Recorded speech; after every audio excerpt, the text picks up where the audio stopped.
গাইবান্ধার পলাশবাড়ী উপজেলার তালুকজামিরা গ্রামে দুটি বট পাকুড় গাছ নিয়ে স্থানীয়দের মধ্যে রয়েছে নানা বিশ্বাস। সেই বিশ্বাস থেকে একসময় বট গাছের সঙ্গে বিয়ে দেওয়া হয়েছে পাকুড় গাছের। রীতিমতো হিন্দু শাস্ত্র মেনে ধুমধাম করে বিয়ে দেওয়া হয় গাছ দুটির।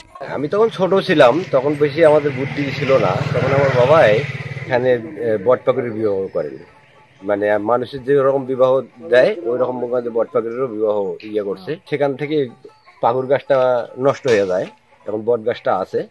থাকার পরে বিভিন্ন কাল পূজা পার্বণ বন্ধ হয়েছিল, থাকাতে অনেক এখানে দুর্ঘটনা বা মানুষের ক্ষয়ক্ষতি হতো। হওয়ার পরে সবাই গ্রামবাসী করলো যে এখানে অনুষ্ঠানটা আপনারা করেন। সেই সূত্র ধরিয়ে আমরা এখন সেই অনুষ্ঠানটা ঠিকভাবে চালিয়ে আসছি। জানা যায় মহিমা রঞ্জন প্রামাণিক নামের এক ব্যক্তি 1973 সালে একটি বট ও পাকড় গাছের চারা রোপণ করেন।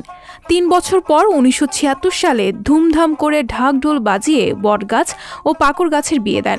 সেই বিয়েতে উপস্থিত ছিলেন গ্রামের অসংখ্য মানুষজন। পরে 2004 সালে সেখানে বাবুর গাছ বিয়ার তল নামে একটি শিব মন্দির স্থাপন করা হয়। এছাড়া এই মন্দিরে প্রতি বছর ফাল্গুন মাসের 6 তারিখে পূজা অর্চনার আয়োজন করা হয়। দেশের বিভিন্ন স্থানের লোকজন এই পূজাতে অংশগ্রহণ করেন। একটা ডালা কাঠ ছিল, যেটা রাস্তার সাথে একটু সমস্যা হয়েছিল। কাটার পরে উনি এখান থেকে বর্তমানে এখন সরিয়েবাসী হয়েছেন, যার কারণে এটা এখন সবাই মিলিয়ে আমরা সেই জিনিসটাকে ধরে রাখছি। আমি বিয়ে দিয়েছি, তার ছেলে এসে এই গাছটার ডাল কাটছিল। হ্যাঁ, ওই ডালটা কাটার পরে মানে কাটার আগের দিনে স্বপ্ন আছে যে এই ডালটা কাটিস না, আমার বাপে আমার বিয়ে দিছে, তুই আমার ভাই হোস, তুই আমার হাত পাও কাটিস না, মানা করছিল স্বপ্নে। তারপরে জোর করে এসে ডালটা কাটছিল, কাটার পরে লোকটা মরে গেছে। এই গাছের গোটটা যে আছে ওটা এখন কেউ হঠাৎ আসি বলে গাছের গোটটা কোনখানে সেটা কেউ বাই করতে পারবে না। কথিত আছে মহিমা রঞ্জন প্রামাণিকের মোট 5 ছেলে ও 3 মেয়ে ছিলেন। তার বড় ছেলে অবিনাশ প্রামাণিক পাকড় গাছের একটি ডাল কেটে দেন, আর এই গাছের ডাল কাটার জন্যই নাকি তিনি মারা যান, এমনটাই ধারণা এলাকাবাসীর। গাছ দুটি এমনভাবে জড়িয়ে আছে যে কেউ প্রথমে এটা গাছ দুটির মূল গোড়া কোনটি তা বলতে পারবে না।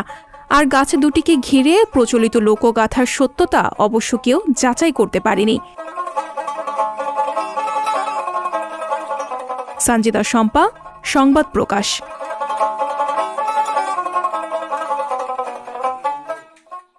সংবাদ, ফিচার ও অনুষ্ঠানের জন্য ভিজিট করুন সংবাদ প্রকাশের ওয়েবসাইট এবং যুক্ত থাকুন ফেসবুক পেজ ও ইউটিউব চ্যানেলের সঙ্গে।